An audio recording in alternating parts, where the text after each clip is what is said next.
श्री रामवीर सिंह विदुड़ी।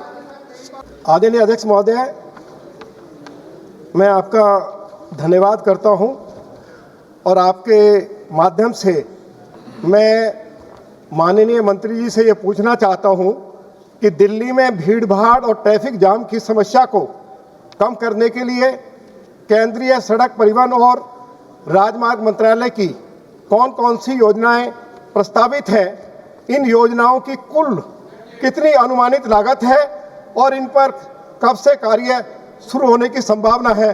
धन्यवाद। आदरणीय अध्यक्ष जी, ये प्रश्न भी मूल प्रश्न से अलग है, लेकिन क्योंकि माननीय सदस्य दिल्ली से हैं, मैं भी दिल्ली का सांसद हूं, इसलिए मैं आपके माध्यम से सदन को और दिल्ली की जनता को ये बताना चाहता हूं। जवाब नहीं देना चाहते क्या आप? जवाब देना चाहता हूं। दिल्ली में 3 मुख्य मार्ग हैं जिनको अभी हमने रिसेंटली नेशनल हाईवे के अंतर्गत लिया है। आश्रम से बदरपुर जाने में अभी 1-1.25 घंटा लगता है। उस पर उसको 3 फ्लाईओवर बना करके डीपीआर का काम जारी है, उसमें उसको सिग्नल फ्री करेंगे। इसी तरह मेहरौली गुड़गांव जो माननीय सदस्य के क्षेत्र में भी आता है, उसको भी जो 1 घंटा लगता है 15 मिनट का रास्ता बनाएंगे, कुछ फ्लाईओवर्स और सिग्नल फ्री करेंगे। सिमिलरली पंजाबी बाग से टीकरी का एक बड़ा स्ट्रेच है, बहुत जाम वाला स्ट्रेच है, जिससे प्रदूषण भी और ट्रैफिक जाम भी होता है।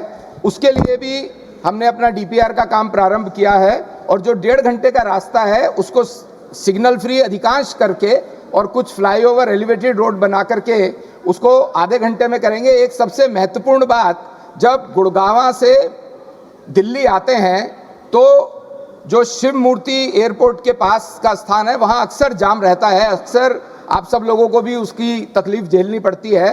वहाँ पर भी हमने एक टनल जो कि शिव मूर्ति से नेल्सन मंडेला मार्ग तक 5 किलोमीटर की 3,500 करोड़ की लागत से आएगी, उसका काम भी अभी प्रारंभ किया है।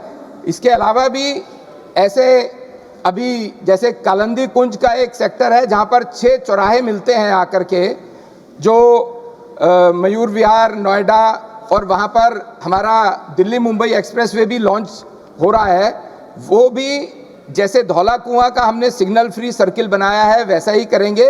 और एक सबसे अंतिम महत्वपूर्ण बात, दिल्ली मुंबई एक्सप्रेसवे जहाँ सोना से प्रारंभ होता है और दिल्ली में फरीदाबाद से भी प्रारंभ होता है, हमने डीएनडी से फरीदाबाद तक एक एलिवेटेड रोड, जो ऐसी उम्मीद है कि अगले 6 महीने में हम प्रारंभ कर देंगे और उससे दिल्ली से मुंबई जाने वाले लोगों को वहाँ से ही जा पाएंगे। और सबसे महत्वपूर्ण बात, दिल्ली देहरादून का जो लोकार्पण है वह भी हम अगले 8-10 दिन के अंदर करने जा रहे हैं।